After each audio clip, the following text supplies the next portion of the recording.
Hello ಸ್ನೇಹಿತರೆ, welcome back to my channel. Varahi ದೇವಿಯ ಸ್ಮರಣೆ ಮಾಡ್ತಾ ವಿಡಿಯೋ ಶುರು ಮಾಡ್ತಾ ಇದ್ದೀನಿ.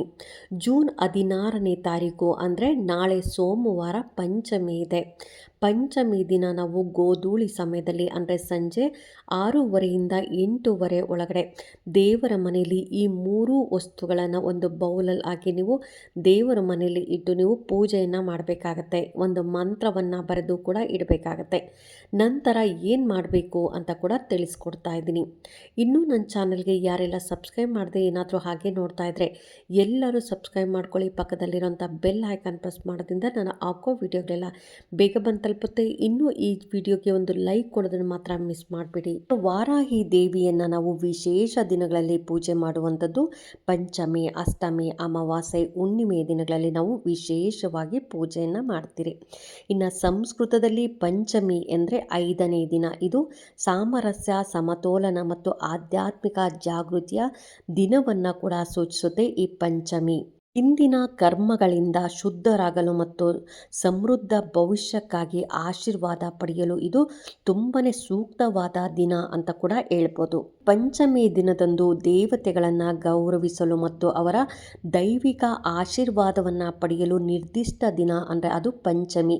ಈ ಪಂಚಮಿ ದಿನವನ್ನು ಆಚರಣೆಗಳನ್ನು ಮಾಡೋದ್ರಿಂದ, ಉಪವಾಸವನ್ನು ಮಾಡೋದ್ರಿಂದ ಹಲವಾರು ಪ್ರಯೋಜನಗಳು ಕೂಡ ಪಡಿಬಹುದು. ಪಂಚಮಿಯ ದಿನ ವಾರಾಹಿ ದೇವಿಯನ್ನು ನಾವು ಪೂಜೆಯನ್ನು ಮಾಡಿದ್ರೆ ಸಂಪತ್ತನ್ನು ಆಕರ್ಷಿಸ್ತವೆ ಮತ್ತು ಆರ್ಥಿಕ ತೊಂದರೆಗಳನ್ನು ಕೂಡ ನಿವಾರಿಸ್ಬೋದು ಅಂತಲೇ ಹೇಳ್ಬೋದು. ಹಾಗಾಗಿ ಈ ಪಂಚಮಿಯ ದಿನದಂದು ನಾವು ವಾರಾಹಿ ದೇವಿಯನ್ನು ಯಾವ ರೀತಿಯಾಗಿ ಪೂಜೆ ಮಾಡ್ಕೊಬೇಕು, ಹಾಗೆಯೇ ಯಾವ ಮಂತ್ರವನ್ನು ಹೇಳ್ಬೇಕು ಅಂತ ಕೂಡ ತಿಳಿಸ್ಕೊಡ್ತಾ ಇದ್ದೀನಿ. ನಾಳೆ ಸೋಮವಾರ ಪಂಚಮಿ ಇರೋದ್ರಿಂದ ನಾಳೆ ಬೆಳಗ್ಗೆ ಬೇಗ ಎದ್ದು ತಲೆಗೆ ಸ್ನಾನವನ್ನು ಮಾಡಬೇಕಾಗತ್ತೆ. ಇನ್ನು ವಿಶೇಷ ದಿನಗಳಲ್ಲಿ ನಾವು ಯಾವಾಗಲೂ ತಲೆ ಸ್ನಾನವನ್ನು ಮಾಡಿ ಪೂಜೆಯನ್ನು ಮಾಡಬೇಕಾಗತ್ತೆ. ಹಾಗಾಗಿ ನಾಳೆ ಪಂಚಮಿ ಇದೆ. ಸ್ನಾನ ಮಾಡುವಾಗ ಸ್ನಾನದ ನೀರಿಗೆ ಒಂದು ಚಿಟಿಕೆ ಆಗಷ್ಟು ನೀವು ಶ್ರೀಗಂಧವನ್ನು ಹಾಕಿ ನೀವು ಸ್ನಾನವನ್ನು ಮಾಡಬೇಕಾಗತ್ತೆ. ನಂತರ ಶುದ್ಧವಾದ ಬಟ್ಟೆಗಳನ್ನು ತೊಟ್ಟು ಬೆಳಗ್ಗೆ ನೀವು ಪೂಜೆಯನ್ನು ಮಾಡ್ತೀರಾ. ಸಂಜೆ ಗೋಧೂಳಿ ಸಮಯದಲ್ಲೂ ಕೂಡ ನಾವು ವಾರಾಹಿ ಅಮ್ಮನನ್ನು ಪೂಜೆ ಮಾಡಬೇಕು. ಆದಷ್ಟು ನಾವು ಕತ್ತಲೆ ಆದಮೇಲೆ ವಾರಾಹಿ ದೇವಿಯನ್ನು ಪೂಜೆ ಮಾಡಬೇಕಾಗತ್ತೆ. ಅದಕ್ಕೋಸ್ಕರ 6:30 ನಂತರ ನೀವು ಪೂಜೆಯನ್ನು ಮಾಡಬೇಕಾಗತ್ತೆ. ಇನ್ನು ದೇವ್ರ ಮನೇಲಿ ನೀವು ಪೂಜೆ ಮಾಡುವ ಮೊದಲು ಕೈಕಾಲು ಮುಖವನ್ನು ತೊಳ್ಕೊಂಡು ದೇವ್ರ ಮನೇಲಿ ಒಂದು ಚಾಪೆ ಅಥವಾ ಮಣೆ ಹಾಕ್ಕೊಂಡು ಕೂತ್ಕೊಂಡು ವಾರಾಹಿ ಅಮ್ಮನ ಫೋಟೋ ಇತ್ತು ಅಂದರೆ ಫೋಟೋಗೆ ಕುಂಕುಮವನ್ನು ಇಟ್ಟು ನೀವು ಸುಗಂಧ ಭರಿತ ಹೂಗಳಿಂದ ಅಲಂಕಾರವನ್ನು ಮಾಡಿ ಪ್ರಸಾದವಾಗಿ ನೀವು ಬೆಲ್ಲದ ಪಾನಕವನ್ನು ಇಡ್ಬೋದು, ಕಡಲೆಕಾಯಿ ಇಡ್ಬೋದು, ಗೆಣಸು ಇರ್ಬೋದು, ದಾಳಂಬ್ರಿ ಹಣ್ಣು ಇರ್ಬೋದು ಅಥವಾ ನಿಮ್ಮ ಮನೆಯಲ್ಲಿ ಸಿಹಿ ತಿಂಡಿ ಏನಿದೆಯೋ ಅದನ್ನು ಪ್ರಸಾದವಾಗಿ ಇಡಬೇಕಾಗತ್ತೆ. ಇನ್ನು ಅಮ್ಮನ ವಿಗ್ರಹ ಏನಾದರೂ ಇತ್ತು ಅಂದರೆ ವಿಗ್ರಹಕ್ಕೆ ಈ ದಿನ ಪಂಚಾಮೃತದ ಅಭಿಷೇಕವನ್ನು ಮಾಡಬೇಕಾಗತ್ತೆ. ಇನ್ನು ಫೋಟೋ ಇಲ್ಲ, ವಿಗ್ರಹ ಇಲ್ಲ ಅನ್ನೋರು ಒಂದು ದೀಪವನ್ನು ತಗೊಳ್ಳಿ.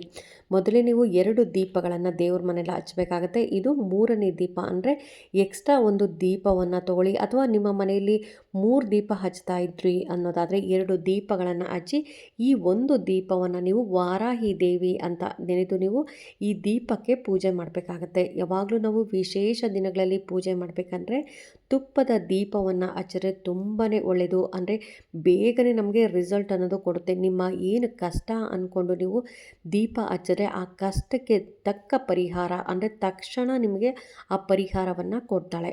ಹಾಗಾಗಿ ನೀವು ಆದಷ್ಟು ತುಪ್ಪದ ದೀಪವನ್ನು ಹಚ್ಚಿ, ತುಪ್ಪದ ದೀಪ ಇರಲಿಲ್ಲ ಅಂತಂದರೆ ನಿಮಗೆ ತುಪ್ಪ ಹಾಕೋಕ್ಕಾಗಲಿಲ್ಲ ಅಂದರೆ ಕೊಬ್ಬರಿ ಎಣ್ಣೆ ದೀಪವನ್ನು ಹಚ್ಚಿ ಸ್ನೇಹಿತರೆ. ಇದು 2ನೇ ಆಪ್ಷನ್ನು, ಕೊಬ್ಬರಿ ಎಣ್ಣೆ. ಕೊಬ್ಬರಿ ಎಣ್ಣೆ ದೀಪವನ್ನು ಹಚ್ಚೋಕ್ಕಾಗಲ್ಲ ಅನ್ನೋರು ಪ್ರತಿದಿನ ನೀವು ಯಾವ ದೀಪದ ಎಣ್ಣೆ ಹಾಕ್ತೀರಾ ಅದೇ ದೀಪದ ಎಣ್ಣೆಯನ್ನು ಹಾಕ್ಬೋದು. ನಿಮಗೆ ಬೇಗನೆ ರಿಸಲ್ಟ್ ಬೇಕು, ನಿಮ್ಮ ಕಷ್ಟಗಳು ಬೇಗನೆ ಕಳಿಬೇಕು ಅಂದರೆ ಆದಷ್ಟು ತುಪ್ಪದ ದೀಪವನ್ನು ಹಚ್ಚಿ. ತುಪ್ಪದ ದೀಪ ಹಚ್ಚೋಕ್ಕಾಗಲಿಲ್ಲ ಅಂದರೆ ಕೊಬ್ಬರಿ ಎಣ್ಣೆ ದೀಪವನ್ನು ಹಚ್ಚಿ. ಕೊಬ್ಬರಿ ಎಣ್ಣೆ ದೀಪವನ್ನು ಹಚ್ಚೋಕ್ಕಾಗಲಿಲ್ಲ ಅಂದರೆ ನೀವು ಎಣ್ಣೆಯ ದೀಪವನ್ನು ಹಚ್ಚಬೇಕಾಗತ್ತೆ. ಇನ್ನು ದೀಪಕ್ಕೂ ಕೂಡ ನೀವು ಅರಿಶಿನ ಕುಂಕುಮವನ್ನು ಇಟ್ಟು ನೀವು ಹೂಗಳಿಂದ ಅಲಂಕಾರವನ್ನು ಮಾಡಬೇಕಾಗತ್ತೆ. ಇನ್ನು ದೇವರ ಮನೆಯಲ್ಲೇ ಕೂತ್ಕೊಂಡು ನೀವು ಅಮ್ಮನನ್ನು ಬಿಟ್ಟ, ಅಮ್ಮ ನನ್ನ ಕಷ್ಟಗಳನ್ನೆಲ್ಲ ಬಗೆಹರಿಸಮ್ಮ, ನನಗೆ ಈ ಥರ ಹಣದ ಸಮಸ್ಯೆ ತುಂಬಾ ಇದೆ, ಏನೇ ದುಡಿದ್ರು ನನ್ನ ಕೈಲಿ ಹಣ ನಿಲ್ತಾ ಇಲ್ಲ ಅಂತ ನೀವು ಅಮ್ಮನನ್ನು ಬೇಡ್ಕೊಬೇಕಾಗತ್ತೆ. ನಿಮಗೇನು ಕಷ್ಟ ಇದೆ ನೋಡಿ ಅದನ್ನೆಲ್ಲವನ್ನು ಕೂಡ ನಿಮ್ಮ ಅಮ್ಮನ ಹತ್ರ ಹೇಳ್ಕೊಬೇಕು. ಒಬ್ಬೊಬ್ಬರಿಗೆ ಒಂದೊಂದು ಕಷ್ಟ ಇರುತ್ತೆ ಸ್ನೇಹಿತರೆ. ಒಬ್ಬರಿಗೆ ಆರೋಗ್ಯದ ಸಮಸ್ಯೆ ಇರುತ್ತೆ, ಇನ್ನೊಬ್ಬರಿಗೆ ಹಣಕಾಸಿನ ಸಮಸ್ಯೆ ಇರುತ್ತೆ, ಇನ್ನು ಬರೀ ಮಕ್ಕಳದೇ ಚಿಂತೆ ಇರುತ್ತೆ. ತುಂಬ ಜನಕ್ಕೆ ಇತ್ತೀಚಿನ ದಿನಗಳಲ್ಲಂತೂ ಮಕ್ಕಳದೇ ಚಿಂತೆ ಇರುತ್ತೆ. ಮಕ್ಕಳು ನಮ್ಮ ಮಾತು ಕೇಳ್ತಾ ಇಲ್ಲ ಅನ್ನೋದಾಗಲಿ, ಅಥವಾ ಚೆನ್ನಾಗಿ ಓದಬೇಕು ಅನ್ನೋದಾಗಲಿ, ಅಥವಾ ಒಳ್ಳೆ ಕೆಲಸ ಬೇಕು ಅನ್ನೋದಾಗಲಿ, ಅಥವಾ ನಮ್ಮ ಮಕ್ಕಳಿಗೆ ಮದುವೆ ಆಗಬೇಕು ಅನ್ನೋದಾಗಲಿ, ಅಥವಾ ಸಂತಾನ ಭಾಗ್ಯ ಬೇಕು. ಇತ್ತೀಚಿನ ದಿನಗಳಲ್ಲಂತೂ ಎಲ್ಲ ಅಪ್ಪ ಅಮ್ಮಂದಿರು ಮಕ್ಕಳಿಗೋಸ್ಕರನೇ ತುಂಬಾ ಬೇಡ್ಕೊತಿರ್ತಾರೆ. ಅವರಿಗೋಸ್ಕರ ಅವ್ರು ಪೂಜೆ ಮಾಡೋದೇ ತುಂಬ ಕಡಿಮೆ. ನಮ್ಮ ಮಕ್ಕಳು ಚೆನ್ನಾಗಿರಬೇಕು ಅಂತ ಮಕ್ಕಳಿಗೋಸ್ಕರನೇ ತುಂಬ ಜನ ಬೇಡ್ಕೊಂಡು ಪೂಜೆಯನ್ನು ಮಾಡ್ತಿರ್ತಾರೆ. ಹಾಗಾಗಿ ನೀವು ಮಕ್ಕಳಿಗೋಸ್ಕರನೂ ಕೂಡ ಅಪ್ಪ ಅಮ್ಮ ಕೂಡ ಪೂಜೆ ಮಾಡುವ ಸಮಯದಲ್ಲಿ ಒಂದು ಬೌಲಲ್ಲಿ ನೀವು ಈ 3 ವಸ್ತುಗಳನ್ನು ಸೇರಿಸಿ ದೇವ್ರ ಮನೇಲಿ ಇಡಬೇಕಾಗತ್ತೆ. ಅದ್ರ ಜೊತೆ ಒಂದು ಮಂತ್ರವನ್ನು ಕೂಡ ತಿಳಿಸ್ಕೊಡ್ತಾ ಇದ್ದೀನಿ. ಆ ಮಂತ್ರವನ್ನು ಕೂಡ ಚೀಟಿಯಲ್ಲಿ ಬರೆದು ನೀವು ಆ 3 ವಸ್ತುಗಳ ಮೇಲೆ ಇಡಬೇಕಾಗತ್ತೆ. ಹಾಗಾಗಿ ಆ 3 ವಸ್ತುಗಳು ಯಾವುವು ಅಂತ ಕೂಡ ತಿಳಿಸ್ಕೊಡ್ತಾ ಇದ್ದೀನಿ, ಯಾವ ಮಂತ್ರ ಅಂತ ಕೂಡ ತಿಳಿಸ್ಕೊಡ್ತಾ ಇದ್ದೀನಿ.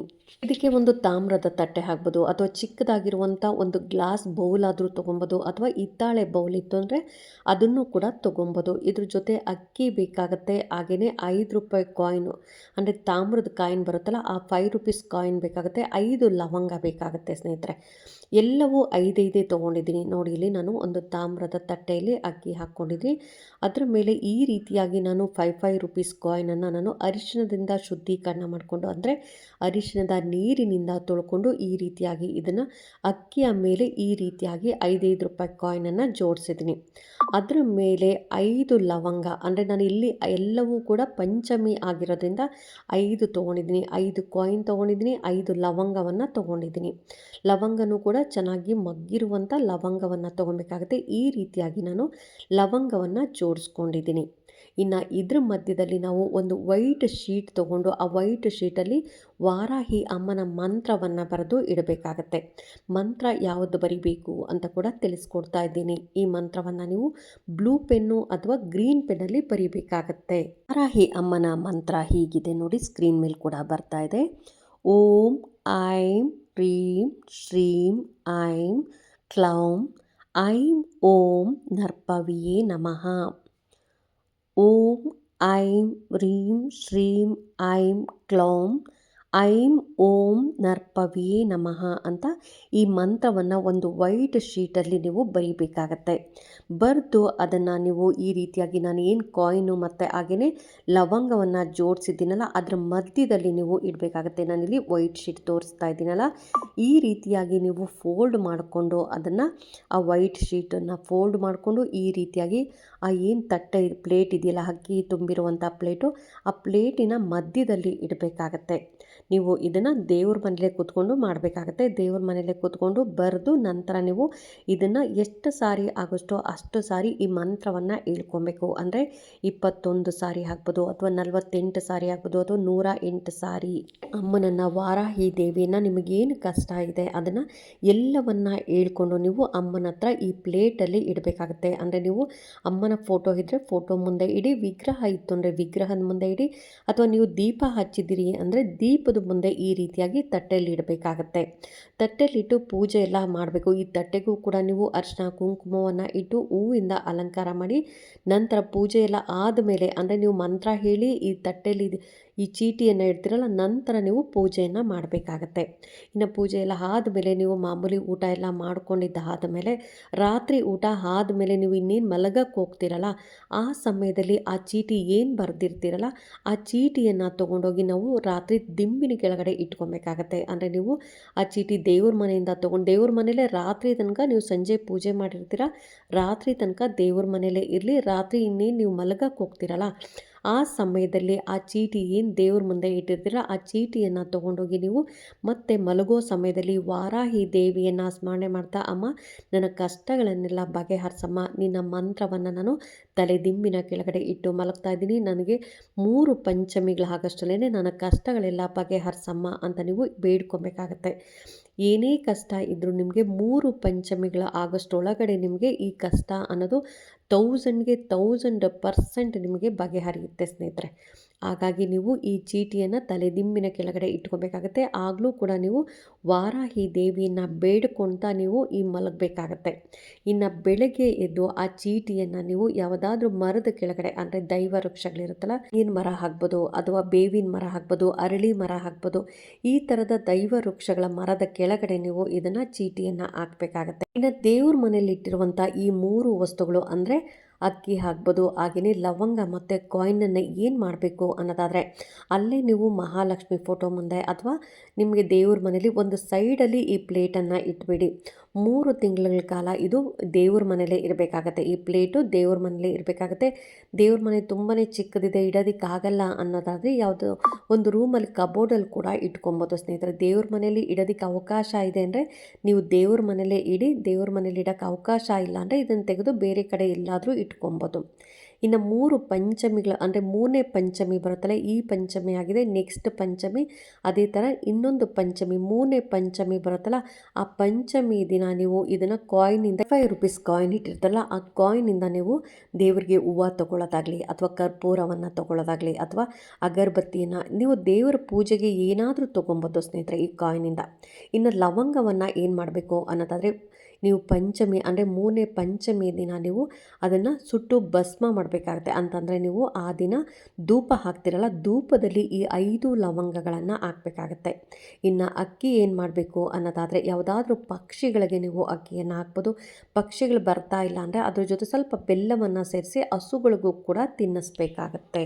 ಈ ರೀತಿಯಾಗಿ ಮಾಡೋದ್ರಿಂದ 3ನೇ ಪಂಚಮಿಯಷ್ಟರಲ್ಲಿ ನಿಮ್ಮ ಕಷ್ಟಗಳೆಲ್ಲವೂ ಬಗೆಹರಿದಿರ್ತಾರೆ. ಇನ್ನೇನೋ ಸಾಲ ತೀರಿಸಬೇಕು ಅಂದರೆ ಸಾಲ ತೀರಿಸುವಂಥ ಅವಕಾಶಗಳು ಕೂಡಿ ಬರುತ್ತೆ. ಎಲ್ಲಿಂದನೂ ನಿಮಗೆ ಗೊತ್ತಿಲ್ಲದೆ ಇರೋ ಹಾಗೆ ಯಾರಿಗೋ ದುಡ್ಡು ಕೊಟ್ಟಿರೋದಾಗಲಿ ಅಥವಾ ಏನೋ ಒಂದು ರೂಪದಲ್ಲಿ ನಿಮ್ಮ ಸಾಲಗಳು ತೀರಿಸೋದಾಗಲಿ ಅಥವಾ ನಿಮ್ಮ ಮಕ್ಕಳಿಗೆ ಏನಾದರೂ ಎಜುಕೇಷನ್ಗೆ ಯಾರಾದರೂ ಸಹಾಯ ಮಾಡೋದಾಗಲಿ ಅಥವಾ ಯಾವುದೋ ಒಂದು ಕಡೆಯಿಂದ ನಿಮಗೆ ಉಪಯೋಗ ಅನ್ನೋದು ಆಗ್ತಾ ಬರುತ್ತೆ ಸ್ನೇಹಿತರೆ.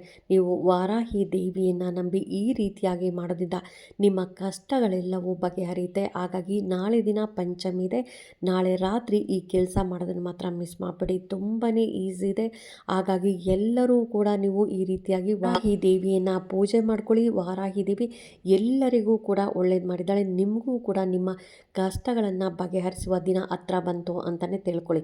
ಹಾಗಾಗಿ ಎಲ್ಲರೂ ಮಾಡ್ಕೊಳ್ಳಿ, ಎಲ್ಲರ ಕಷ್ಟಗಳನ್ನು ಕೂಡ ಬಗೆಹರಿಸ್ಕೊಳ್ಳಿ ಅಂತ ಹೇಳ್ತಾ ಈ ವಿಡಿಯೋಗೆ ಒಂದು ಲೈಕ್ ಕೊಡೋದನ್ನು ಮಾತ್ರ ಮಿಸ್ ಮಾಡಬೇಡಿ. Thank you.